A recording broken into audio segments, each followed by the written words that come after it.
நண்பர்கள் அனைவருக்கும் நல்வணக்கம்ங்க. நீங்கள் இந்த பதிவில் பார்க்கறது ஒரு நல்ல பெருங்கூட்டான பல்லு போடாத ஒரு காராம்பசு கிடாரிங்க. அதாவது இந்த காராம்பசு கிடாரி பொறுத்த வரைக்கும் ஒரு வெள்ளை புள்ளியோ அல்லது ஒரு வெள்ளை மறையோ ஒரு எள்ளளவும் கிடையாதுங்க. இன்னும் பார்த்தீங்கன்னா மாடு பல்லே போடல. பல்லு போடாமலே இந்த ஒரு அங்க லட்சணத்தில் நல்ல ஒரு நெட்டு போக்கில் நல்ல ஒரு வெயிட்டு கணத்தில் நல்ல சிறந்த மாடாக இருக்குதுங்க. இந்த காராம்பசு கிடாரி எடுத்துக்கிட்டிங்கன்னா கரெக்டாக 8.5 மாதம் சினை நிறைவுங்க. இந்த கிடாரி இருக்கக்கூடிய ஒரு உடல் கட்டமைப்பில் நம்ம கறவைத்திறனும் அதிகமாக எதிர்பார்க்கலாமுங்க. தலையத்திலேயே நேரம் ஒரு 2 லிட்டர் கறக்கக்கூடிய ஒரு கெப்பாசிட்டி இருக்கக்கூடிய ஒரு கிடாரி தானுங்க. ஸோ இந்த காராம்பசுக்களுக்கான டிமாண்ட் ஏன் எப்போவுமே இருக்குன்னு கேட்டிங்கன்னா, நம்ம சங்க இலக்கியங்களிலே நம்ம முன்னோர்கள் நிறைய இடத்துல இந்த காராம்பசுக்களை பற்றி எழுதியிருக்காங்க. ஃபார் எக்ஸாம்பிள் நம்ம அன்னமார் கதைகள்லேயே பார்த்திங்கன்னா இந்த காராம்பசுக்களினுடைய பேர் அடிக்கடி அவங்க டிஸ்கிரைப் பண்ணியிருப்பாங்க.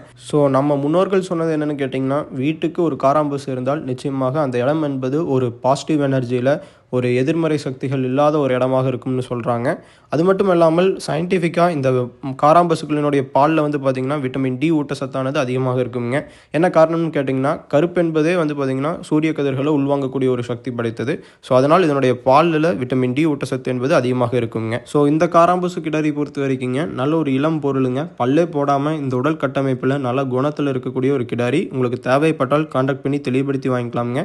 நிறையா நண்பர்கள் காராம்பசு பற்றி கேட்டிருந்தீங்க. அவங்களுக்குன்னே நம்ம இந்த பதிவு செலக்டிவாக கொண்டு வந்திருக்கோங்க. நன்றி, வணக்கம்.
கேட்ட முடியுமா இப்போ பிடிக்கும் என்ன மாட்டாவது கேட்டால் பால் பிடிக்கும் அதான் சரி